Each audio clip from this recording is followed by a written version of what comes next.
if you want to get a question in and you didn't have an opportunity to do that in advance, go ahead and hit the Q&A button down at the bottom of your Zoom screen, and we'll also be pulling questions from there as we go on. With that, I want to introduce the great panel we have tonight, which are three of my fellow co-founders. First, independent political strategist and our captain on this pirate ship, Reed Galen. Thank you for making the time tonight, Reed. Thanks, Ron. And we have communication strategist, former chair of the New Hampshire Republican Party, Jennifer Horn. It's great to have you back as always, Jennifer. Great to be back, Ron. Thank you. And former political director of the California Republican Party, Mike Madrid. Thank you for joining us, Mike. Everyone looking forward to the numbers tonight. Always good to be with everybody. Looking forward to it. Reed, to help us sort of kick things off here and set the table, could you set the stage by talking about what the stakes are in this election and how the results in November are going to shape America moving forward? We've talked a bit about this most recently, and I think it's worth illustrating for everyone just how significant this election is right now and what's on the line. Sure. No, thanks, Ron, and thanks to everybody who's joined and to those who continually join us to share the message. So, what I think we see is that democracy is on the ballot this November. Even Dan Coates, former senator from Indiana, and President Trump's former director of national intelligence, said that very thing today. Someone who served at the highest echelons of the West Wing for this administration said that democracy is on the ballot. When he says that, he's not talking about Donald Trump as the savior of American democracy. And so I think that, as we've seen probably since this summer, this is a binary choice. It was always going to be that politically, but it really is now. This is a choice between good and bad. This is a choice between an honorable man and a dishonorable man. This is a choice between a country that will start to heal, that will start to get healthy, that will go back to work and go to school, and one that will get sicker, that will have more losses in jobs, and will have more of its, American nature and rituals, damaged maybe beyond repair. And so I think that the stakes this year are so far beyond Republican and Democrat. They are beyond left and right and beyond red and blue.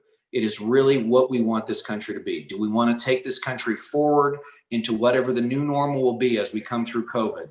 Or do we want to be, stuck in neutral, where we have a man who on a daily basis now tries to actively tear down the foundations of our democratic traditions and all the things that they mean. So I do not believe that we've seen anything like this in our lifetimes, and maybe even, in the last 150 years. Yeah. Thanks, Reed. Mike, I want to go to you next, because we've talked a lot recently about how the election is, while formally on November 3rd, the election is happening now. And this is a different election than we've faced ever before. And so, what I should offer to folks that we just started a new format on the podcast called the State of the Vote, which is something that we're going to be doing every week, where we look at the electoral map as a whole, but also as each of these states start coming online in terms of early voting and vote by mail. Absentee ballots have already gone out in North Carolina and Pennsylvania. I wonder if you could give everyone an update on Battleground, the Battleground States, since voting is already underway, on which states are currently voting, what we're seeing in these Battleground States, and why this election is different. Sure. And again, Ron, I think you put it very well. Where we normally talk about election day, the truth of the matter is we should refer to this as election months. Many Americans have already cast their ballots, and every day that goes from now until November 3rd, we'll start to see an exponential increase in the number of people that will be weighing in on the future of the country beyond November the 3rd. 27 states, fully 27 states, have expanded in various ways and at various levels the ability to vote by mail, largely in response to the pandemic, but also in response to just overall societal trends where people are increasingly voting by mail. You and I have discussed at length with some of our friends here on social media that there's going to be a strong tendency for vote by mail ballots to have a strong Democratic lean. The day of vote, or people who actually show up on election day, will lean more Republican. Having said that, absentee ballot requests are benefiting Democrats to this point to a very, very significant degree, dramatically outpacing what we saw in 2016. And all of those, I think, are very strong indicators of what should be a very robust turnout. We may, for the first time in American history, see 150 million ballots cast. That would surpass any election in our history. And most of that is due to the enthusiasm of people, frankly, on both sides, but arguably more intensely from Democrats who are motivated to see the removal of Donald Trump. All of these, of course, are very good things. Our eyes have been largely focused on North Carolina because it was the first state to begin voting. And again, we've seen a very large break towards the Democrats and the Democratic Party in that state. Lincoln Project is aggressively targeting and moving in that state. And we expect that we should be in a very good position. It's one of the tighter states in this battleground field that we're looking at. If you look at the rolling average of polls, it bounces between a Biden +1 and a Biden +3, all within the margin of error. We expect North Carolina will be very, very close. But again, we're committing serious resources and we'll be fighting all the way until the polls close at 8 p.m. on November 3rd in North Carolina.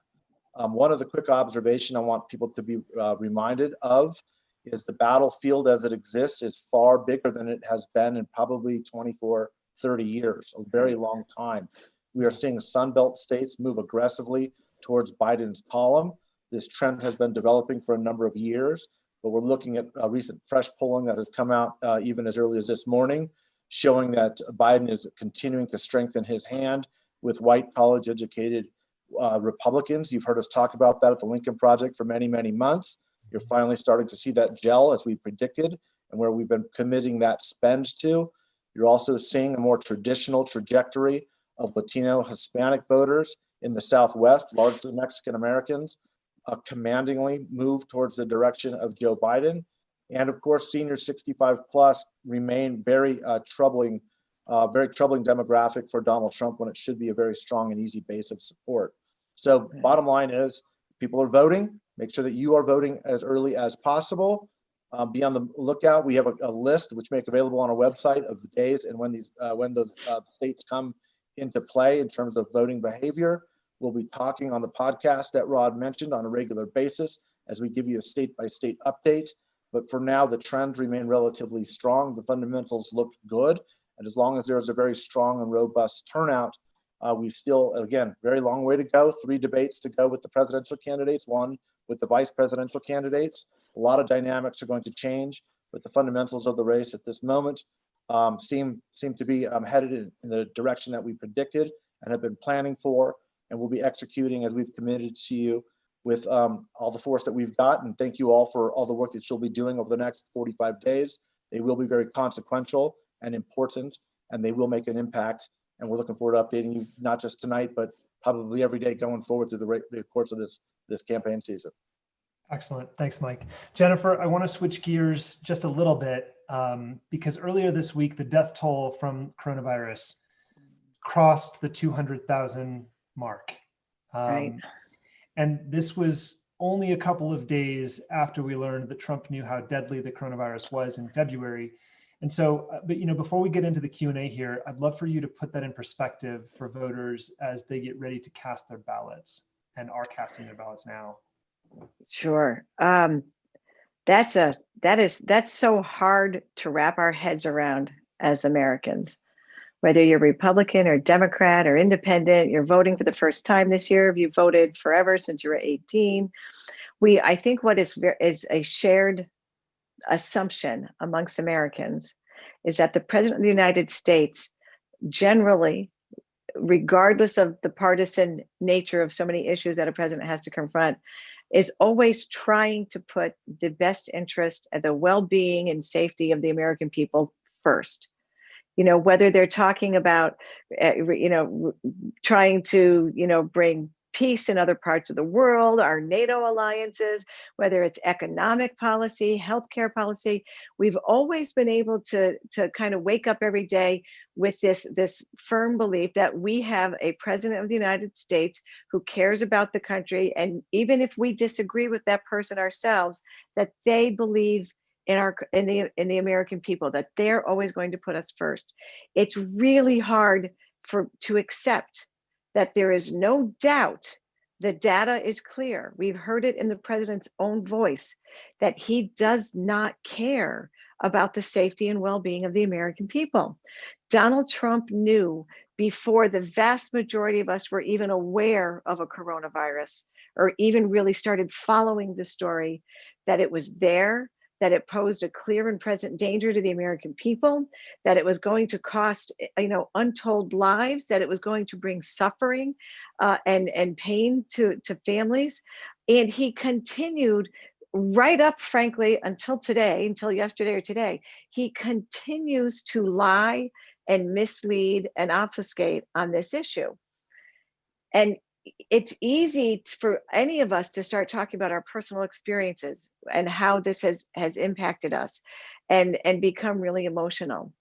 But when you think about your experience times 200,000 times 100 million families, maybe, at what point will we get to where all 350 million Americans have somehow been personally touched by the devastation of the coronavirus? And Donald Trump knew it from the first day. He knew that this is where we're going to end up. He lied and he let it happen. Yeah. Okay. Let's get into questions here. And like I mentioned, we're going to get through as many as we can. And I'm going to read them aloud instead of having you come on this time. It just helps things move along a little bit quicker. So Reed, this first one's for you. Sure. Jack Zerby from North Carolina writes, any suggestions for what we can tell Trump supporters to make them aware the damage to democracy he's already done and the prospect for irreparable damage if reelected? How can we get past this what's in it for me attitude? Well, Jack, thanks for the question. And I hope if you live in North Carolina, I hope you've already voted your absentee ballot and returned it either with a stamp or at a drop box, and ask your friends and family to do the same. I think if you're asking, a Trump supporter, ask them, what about the president's behavior is in any way conservative in the old Republican and American traditional sense. He does not espouse individual liberty or limited government. He is not a fiscal conservative or fiscally responsible, and he does not espouse or execute against a moral and muscular American foreign policy that promotes democracy and freedom across the globe. And so what I would say is that, we are, as Reagan once said, the shining city on the hill. But with 4 more years of Trump, we won't be. We'll be a darkened home, bereft of belief and even a philosophy that holds us all together. And so what's in it for you? Well, what's in it for you is what's in it for all of us, which is the ability to dictate how we want to live our lives in a place where we want to live them, to have the opportunity that all Americans should have, especially those who haven't had the opportunities that we've all had. Many of us have taken for granted. And so what I would say is, is this what's best for you? Is this what's best for your community? But what's best for your family and your country? All of those things are the same question, which is this November you vote for Joe Biden, because it's not about whether or not he's a Republican or a Democrat. It's about whether or not the path we're on leads us to a brighter future or a darker future. Yeah. Okay, let's go to Philip Berry in New Jersey. Mike, why don't you take this one? Philip writes, I have read that there is a slow erosion of Biden support among Latinos in South Florida because of disinformation and conspiracy theories being disseminated by the Trump campaign and its surrogates. First, is that a true statement? And if so, what can be done to combat it in such an important state? Well, those are great questions, especially coming from New Jersey. It's good to see people concerned about what's happening in other parts of the country, especially with this very important emergent demographic.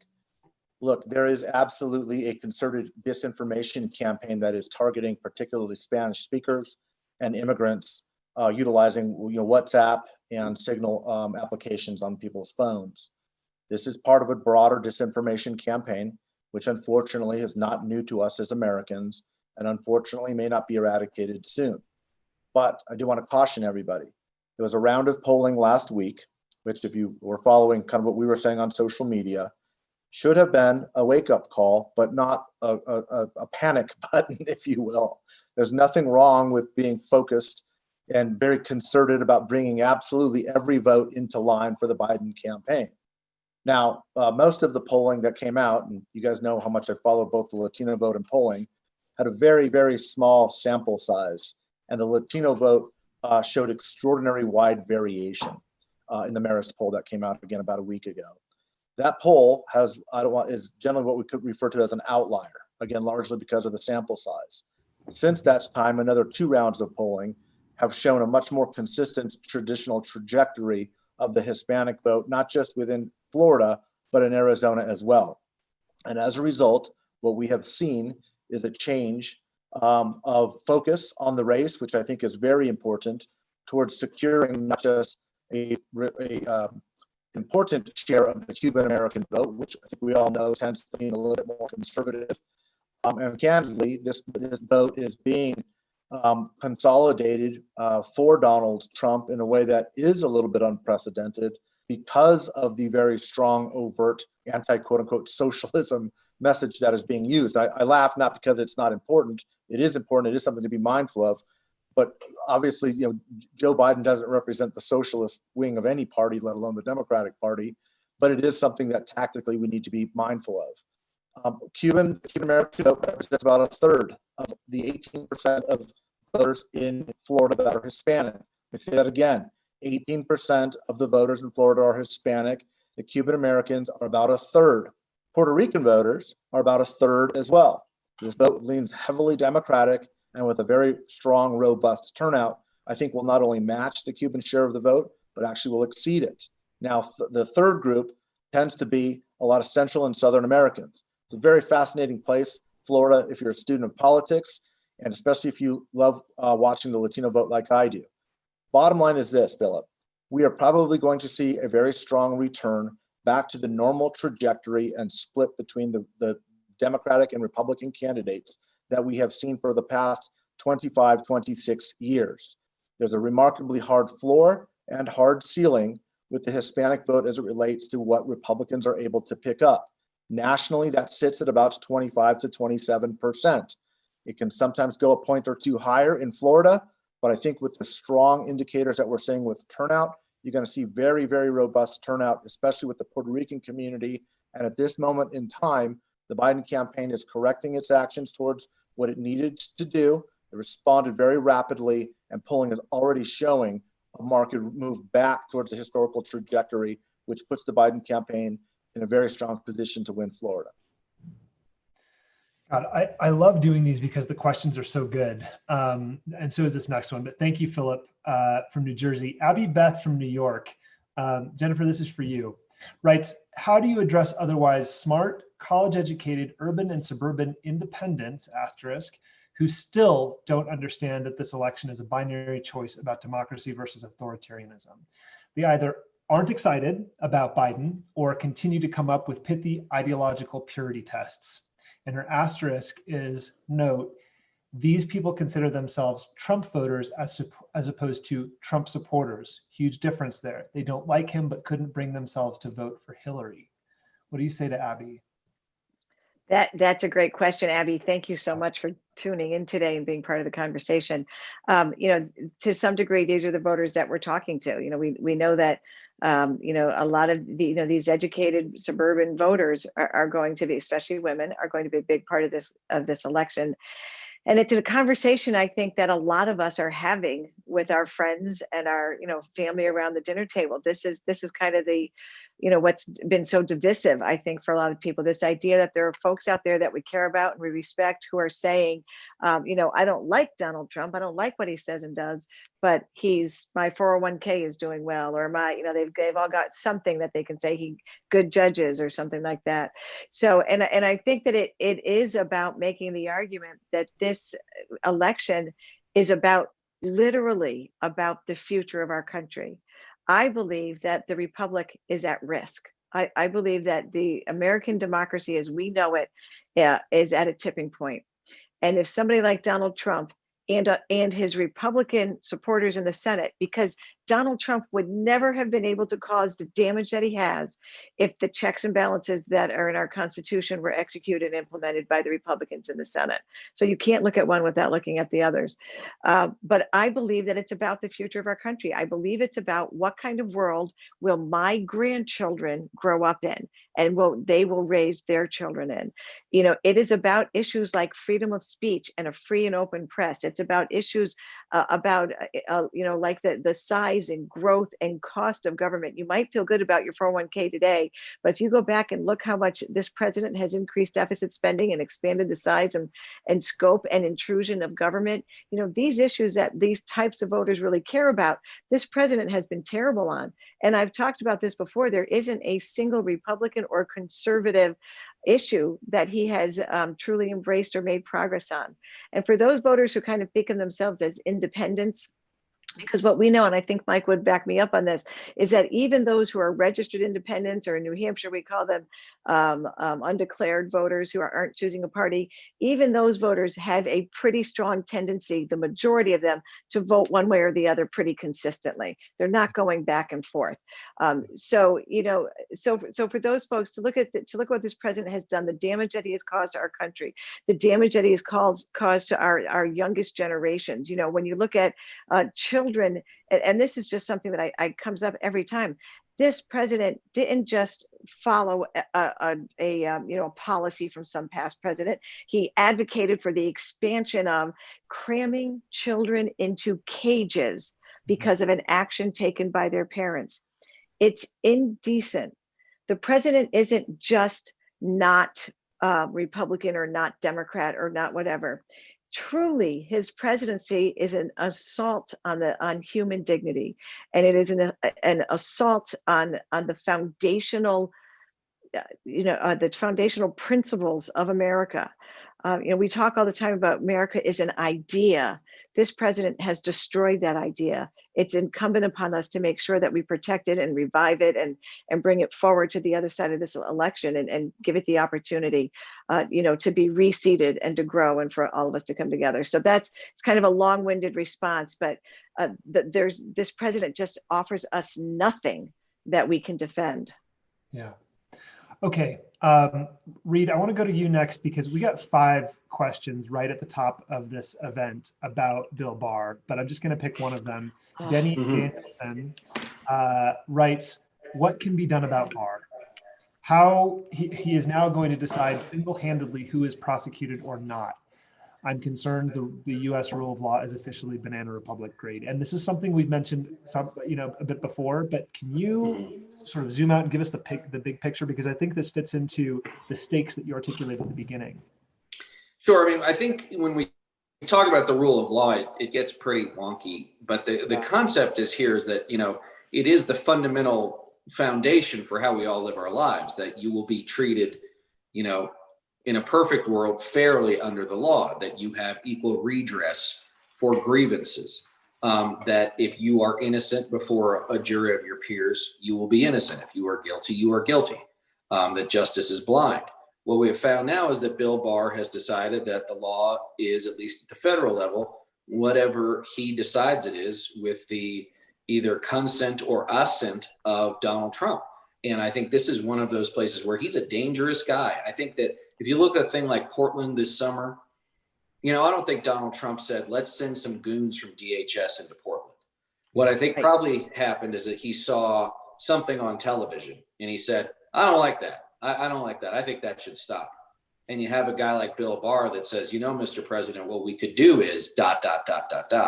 And he said, yeah, we should go do that. That's what we should do. And, the next day you see these guys who, aren't wearing badges, aren't wearing name tags, wearing masks to conceal their identity, go in and do what will always happen when you send people like this in. They will start fights, they will cause problems, they will engender violence. And I think that is the kind of thing that we've seen Barr do, is that, whether or not it's, quote unquote, violent protesters will be arrested for sedition. Well, first and foremost, let's be clear, he's going to decide what a violent protester is.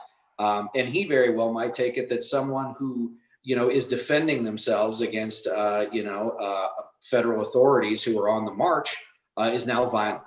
And this is not the stuff of the United States. This is the stuff that we're seeing in Belarus right now, where people are being thrown in the backs of vans. It's fundamentally un-American. And so I think that what Barr represents is far more like the Interior Ministry of Poland in 1973 than it is the United States of any time that any of us can remember. And so I think he is an enormous threat to the rule of law. We've seen him let Roger Stone off the hook. We've seen him let Donald Trump off the hook numerous times. He's trying to let Michael Flynn off the hook, and it doesn't look like the federal judiciary is going to let it happen, and that's probably going to upset him. But that's okay, because you know what? Ultimately, Donald Trump knows that pardons are free and having his buddies in jail is expensive. And so I think that they have totally turned these things on their head. I would not be surprised if we see the further that Donald Trump's poll numbers go down, the more that Trump's rhetoric and Barr's rhetoric, and maybe Chad Wolf at DHS, their rhetoric ramps up around the delegitimization of mail-in ballots, the threat of Antifa or these leftist militias like that crazy person Michael Caputo was talking about in his Facebook post the other day. It's going to get insane. And so, it could be 2 weeks from now, it could be 3 weeks from now, whatever the October surprise is that even the president mentioned, I think will have a lot to do with making Donald Trump's America, which is violence in the streets, mostly in response to federal overreach, a reality. Because here's the deal. He wants as many people scared as he can find. He wants as many people dropping out of the process as he can convince, because he can't win a high turnout election. They know they're going to lose. And the more they know they're going to lose, the worse they're going to act. And that's why it is so essential that all of us stand tall, and that when the time comes, we all cast our ballots and we demand that those ballots be counted, they be counted fairly and fully, and that the rightfully elected and duly elected next president of the United States, who I believe will be Joe Biden, takes that oath of office next January. Yes. And Ron, can I jump in really quick? I Please, promise quick. Sure. This whole thing about Bill Barr and his comments, his remarks about sedition, and make no mistake, what Bill Barr is trying to do is make you executing your constitutional right to be heard, to speak, to protest. He is trying to undermine it. He's trying to make you afraid to do it. He's trying to find a way to make it illegal somehow, to silence you. I hope that all of those peaceful protests across the country grow and get bigger, and more people come out and carry their signs saying, I am not seditious, but he is trying to silence the Constitution, and the American people cannot allow it. Yeah. I mean, the answer to all of these questions, what can be done, and that, it's the number one question we get. The answer is vote. It's vote. And the election's happening now. And it's get your friends to vote, get your family to vote. If you do the legwork and figure out exactly how to get the mail-in ballot in your state and where to return it, have that information, go share it with your friends and family. You can do that. That's one thing you can do. I would also add, there's a great book with some practical advice by Timothy Snyder called On Tyranny. And he offers some actually, I think I have it here. This is what it looks like. And I keep it handy, but he's got some really great practical advice for. Ron, can we have CJ put it in the chat or in the? Yeah, absolutely. Yeah, great I think idea. everybody here has read it. It's a handy little book. And beyond voting, beyond doing your civic duty that we've already talked about, it offers some really practical advice for just how to be a citizen in very difficult times that we're living in right now. Okay, so while we're on this topic, there are a couple of other sort of how is this vote going to work questions. So Mike, I know you've done this before, but for the good of the order, Elliot Maluth from California writes, how do we get the media outlets to not declare a winner on election night when there will be so many uncounted ballots remaining? And can we get the states to start counting mail-in ballots sooner? And someone else also asked, why will there be so many ballots that are uncounted on election night? So maybe you can walk us through that. Elliot, those are great questions, especially coming from a Californian. And I say that not because I'm also a Californian, but because I know that you've been predisposed for the past 20 years to have to deal with the frustrating part of not having a full count the night of election day. In fact, in California, it can often take up to a month, which can be grueling. But as I mentioned previously, there's 27 states have expanded the franchise to voting by mail. And a lot of states, especially battleground states, will be dealing with this dynamic for the first time. Unfortunately, the best that we can hope for from the media is to put continual qualifiers the night of that we will not have a complete count on the night of the election, not even up till 1 or 2 in the morning, I guess the next day, or at midnight that night. That is not going to happen. There is no possible way that we can know with certainty what the final vote counts and tallies will be. We can make some speculations, but as you all know, that's gotten us into a lot of trouble in a number of election cycles, starting especially in the year 2000. The media, of course, wants to have an answer, and they want to be the first to get it, and so they've invested very heavily in exit polls and exit polling data. But the truth of the matter is, my hope is anyway, and in some communications that we've been having, that data will be held back because it can put the country into a very precarious position if they do call a race for a winner based off of the ballots that come in and exit polling data when we don't have a complete look at what is going on. Be mindful, the way exit polling data is generally done is with a random sample of people literally at polls, taking a sample of people who are leaving the polling places and asking them their voter attitudes. It's increasingly difficult when over half of the voters are voting by mail. It's not to say that it can't be done, but the methodologies generally deal with working off of a private vendor file to see who's voted, making those phone calls to those voters, trying to get them on the phone, getting a correct answer, making sure you have a representative sample, far too detailed to go into on the Zoom call. But what I will say is we need to always push to make sure that no matter what media outlet is reporting, even based off of exit polls, we must demand that there is an accurate count, even if it's not a speedy count, right? The integrity of our democratic system and the underpinnings of our elections are predicated on accuracy. Who wins must be a factor of which valid votes are counted, no matter if they're counted by 10 p.m., 2 hours after the polls close, or whether they're counted 2 weeks after, as long as the integrity of the ballot is ensured and those ballots are counted appropriately, we can ensure an accurate election. Now, as Ron and I have talked about on a number of podcast episodes, and you've probably heard me say this over and over again, it's very likely that the weeks following November the 3rd will be a very vulnerable, very volatile, and perhaps very troubling time for our country, depending on the size of the margin of victory of the person in the lead in each of these states at any given time.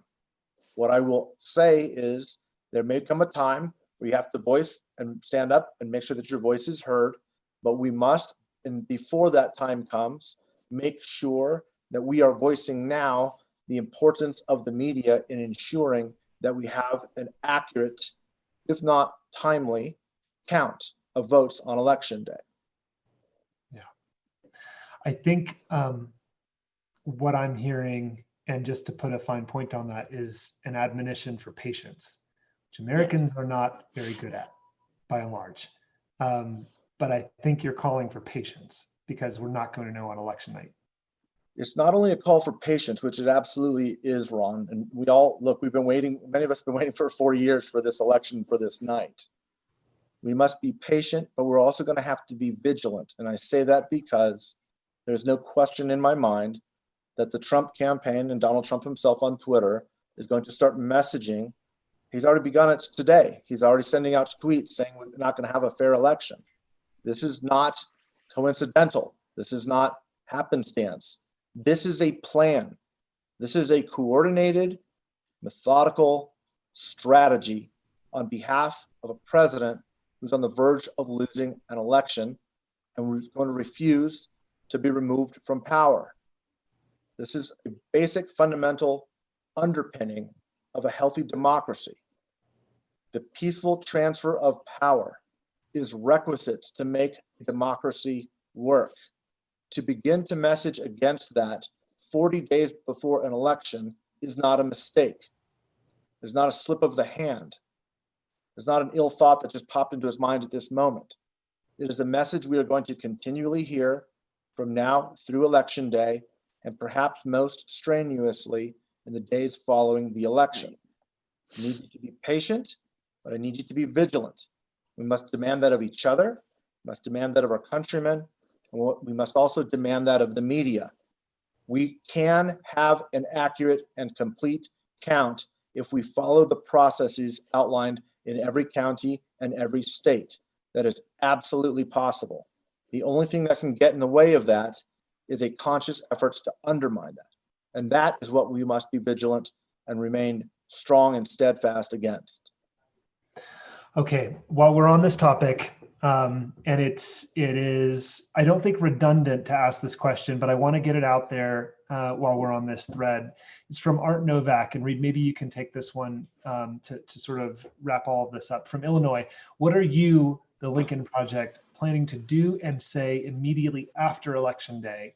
Since the election might not be known the first day, your handling of information to the electorate will be paramount. What can we as the public do to assist? So what I would say is that in the days and weeks, when I should say, it is clear that Joe Biden has been elected, and it might take a few days to make that determination. But let's say, for example, that Florida is decided on election night and Joe Biden has won by a wide margin. Yeah. Almost positive that Joe Biden's going to be the next president of the United States. And so we will be very active across all our channels with our hundreds of thousands of members like the folks listening here and the millions of people we have on social media and all of the friends and allies we've created. We will be a united front that will tell Donald Trump and his allies that it is time for them to go, that it is far more problematic for them to stay, that the consequences for them staying far outweigh the consequences for them going. I think that if it's a blowout, as Trump's niece Mary has said, there's a good chance that he will say, these people don't deserve me anyway. I never really wanted this job. I'm going to go make a whole bunch of money. It's the best outcome we could hope for. The best outcome we can hope for. Yeah. However, we should not expect that if it's close that he'll do that. And so I think what it means is, and we will start the process, and we've actually already started meeting about this, of getting in touch with every governor, every attorney general, every member of every Republican and Democratic state party that says, what are you going to do? You going to stand up for this? You going to stand up for America? Or are you going to stand up for Donald Trump staying 4 more years? We're going to start talking to our friends in Washington, D.C., many of them who might be upset with us, and say, is this really what you're going to stand for? We know you don't like the guy. We know you can't stand the guy. You're really going to do this? You're really going to watch democracy crumble because you have 42 people on your payroll in a public affairs practice you don't want to get rid of? Like, that's really the choice you're going to make? And if that's the choice you're going to make, then there'll be, there will be accountability on the other side of this. Yeah. Okay, let's switch gears a little bit, and we're coming up on time, but we still have time for a couple more questions. So let's go to Mark Goldstein from New York. The September 29th debate may very well be the defining moment of the campaign. What political strategy should Biden employ in the debate to win over the still undecided voters? Mike, do you want to take that one first? And then Jennifer, if you want to comment. Yeah, Mark, it's a great question. It's one I'm asked a lot. I may have a slightly contrarian view of this, but I'm going to offer it anyway. And then Jennifer probably can hopefully tell me that I'm wrong. I'm not this Mike, race, I never say that you're wrong. Someone needs to at some point. Look, this race is so stratified and so partisanized that there is very little likelihood that the debates are going to be of much consequence. And I say that again with with appropriate thought and put into this. Let me give you an example. In 2016, I don't think that there is anybody, including Trump supporters, and polls showed this, that believed that Donald Trump won any of the debates. Hillary Clinton won every one of those debates simply by being smarter, more competent, and more coherent, while Donald Trump was being Donald Trump. The polling did not move one bit. And even when it does, 24, 48 hours after the polling after the debates are done, the polling averages usually fall back into line. You may see a 1 or 2 point pop in either direction, but the reality is we are so stratified in this election and have been for so many months, barring something cataclysmic that probably cannot be planned for. I don't think that there's going to be very much movement in the polls or in the polling. So my advice to Joe Biden is to be Joe Biden. Go out there, prep very well, speak from a policy perspective, demonstrate leadership, competence, and even keelness, which has been sorely missing in the Oval Office for the past 3.5, 4 years. And then, perhaps most importantly, let Donald Trump be Donald Trump. Jennifer? Yeah, well, darn it, I don't disagree very much with Mike. Come on, where's the conflict? We need conflict. Where is it? right? what I would say, he's absolutely right, and I think this is fairly consistent. Presidential elections, how few people are actually moved by the debate. But what I would say is that what we do know is that those people who are genuinely undecided do tend to pay attention. Yeah. And from our perspective at the Lincoln Project, we need to move that 3 or 4% of Republicans who would even consider voting Democrat just this once, right? So so my recommendation to Joe Biden, in addition to what Mike just said, are two more things that I would say. The first is he's got to think about those people. He needs them to win. Of course, he wants to speak to his base. I don't ever make the argument that Joe Biden's going to be a great conservative president. He's got to be honest. I'm not suggesting otherwise, but he has to be able to speak to those people, the 3 or 4%, and be able to move them along. And he does that, in my opinion, by talking about the pandemic and the economy in a really clear, forceful, I have a plan. This guy created it. Here's my plan. Like I think he's got to be empathetic. He's got to be able to connect in some kind of an emotional way with those people, and remember that those people are being asked, not just the ordinary vote for who you think is the best guy, but to take what is for them an extraordinary step. So, and I think that he reaches them again by talking about the mismanagement, and I don't want to say mismanagement anymore. He's got to talk about the fact that we have a president who strategically chose to allow 200,000 Americans to die to advance his own political ambitions. That's what happened, and that's what Joe Biden has to say. And he's got to talk about his plan. He said it in his convention acceptance speech when he said we have to fix this pandemic first, and then we can get to everything else that's so important to us. So that's number one. Number two, that I think is really important, and I think this is something Joe Biden struggles with every now and then, is self-discipline. We have seen him once or twice allow his emotions to get the better of him when interacting with people who made him angry. He cannot allow that to happen with Donald Trump. He's got to face the camera and talk to the American people and let Trump be Trump over there, and almost, essentially ignore him. Show this stark difference of a man of dignity and control and leadership, and the guy with the plan speaking to you, and let this guy just be the crazy nutbag that he is, and let the people see it. Somebody said, somebody at some point, I think it was Nancy Pelosi, said that Joe Biden should just pass on the idea of debating at all. Bad. He has to debate. But if they want to go at this in remote settings because of the COVID, the coronavirus, I think that will actually play to Joe Biden's advantage. But those are my two pieces of advice for the next president of the United States. Reed, do you want to comment? Ron, just as Luke Skywalker had to face Darth Vader, yes, Joe Biden must face Donald Trump, and he must take on Trumpism to his face. Yes. Okay, folks, we're coming up on time. And I want to say thank you for spending this evening with us. 5, 6, 7,000 of you have been on for the last 45 minutes. And, we wouldn't be here if it weren't for you. We would not have made it this far in this fight if it weren't for you. And not just contributing, but sharing our content on social media, talking with your friends, and elevating, amplifying the size of this movement. I think, as Reed said before, this is not any longer just Republicans defeating Trump. It is Republicans and independents and Democrats. It is an American coalition, and we are so thankful that you're with us. So with that, I just want to let everybody know that we're coming up on our end of quarter at the end of September, and this is a big fundraising deadline for us, and it helps us decide what we're going to be able to do in the final stretch of the campaign. So if you're able to contribute, please do. If you're watching on our website right now, there should be a donate button. If not, it's lincolnproject.us/donate. And if you can't contribute, please consider signing up on our website. It's just lincolnproject.us, and you can learn more about what you can do to defeat Trump in November. We've got a political team working round the clock, and we can plug you into any of our state groups in our Battleground States where we're organizing.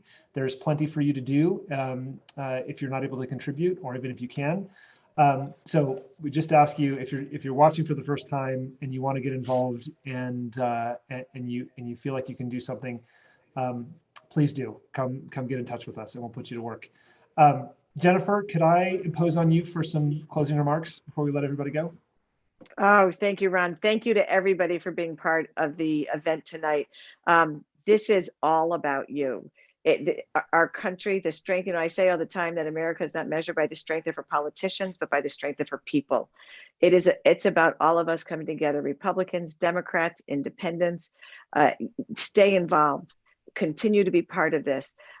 Start to have those conversations with your friends and family. If you haven't started them yet, share that information. But I think that the closing thought for me is that this election is going to be less about the test of Republican versus Democrat or the test of Donald Trump versus Joe Biden. It's going to be a test of the Constitution and the constitutional concept of we the people.